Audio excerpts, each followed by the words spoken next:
Hey everybody, I'm here to talk to you a little bit about a couple persuasive techniques that are used in our society. How can a new superior item mean more sales for an inferior one? Well, let me explain. When there's just one product being offered by a company, the customer has nothing to compare that product to. But when the company decides they want to bring in a new superior, more expensive product, the customer has an option. They can decide if they want to buy the inferior product or the superior product. Offering a higher price superior item and a lower price inferior item gives the customer a chance to compromise. Most people seek to spend less money, and if the superior item is offered but is more expensive than the other product, the customer will be more likely to buy the inferior product. Does this make sense?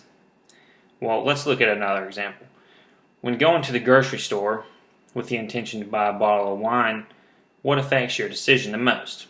Well, what affects my decision is the price. I don't really want to buy the most expensive bottle of wine, but I don't want to buy the cheapest because it doesn't taste as good. So I go for the mid-grade bottle of wine. I know a lot of people do this, probably 90 to 95% of people do this when deciding what kind of product they want to buy. With the exception of a few customers, most people do not want to spend the extra money on the high-end bottle of wine, but they also do not want to buy the cheapest. A lot of the people are like me. So they make a compromise and buy the mid-price bottle of wine. This wine offers good flavor and it does not seem to be overpriced. Let's look at another example. I have 3 cups. This superior cup right here, it's big, it holds a lot, it's well insulated. I got this cup right here, it's small. It's a cheap plastic cup, you can bend it pretty well.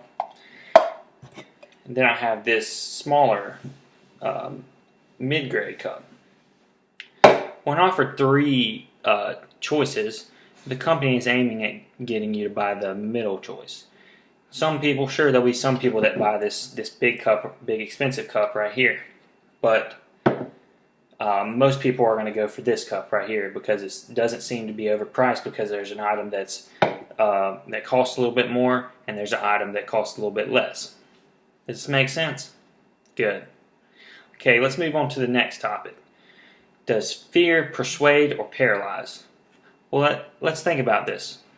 When trying to persuade somebody, does fear persuade and motivate somebody, or does it paralyze? I believe it just depends on the situation. If you're trying to persuade a customer to buy, let's say, insect protectant for your home, and you're using fear to try to persuade them, you tell the customer that this year is the worst year for bugs. This year they've had many complaints of bugs overwhelming somebody's home. So you tell them that if they don't buy your product, they're probably going to have to move out of their home for a couple weeks and get a professional to come in and tint their house and smoke all the bugs out with poisonous gas. This would probably scare a lot of people. A lot of people don't want to move out of their house and get their house covered in this poisonous smoke that probably doesn't smell too good. It probably sticks to the furniture. It just doesn't sound like a good situation.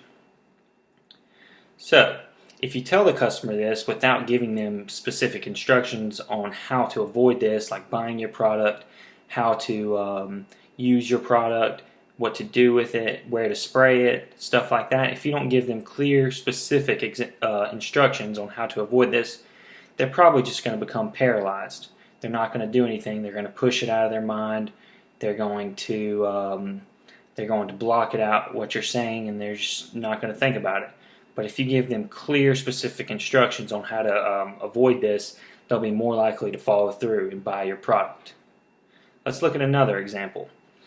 Say you're a doctor and you have a patient who's overweight, and you tell them they're at risk of heart attack and getting diabetes if they don't start trying to lose weight.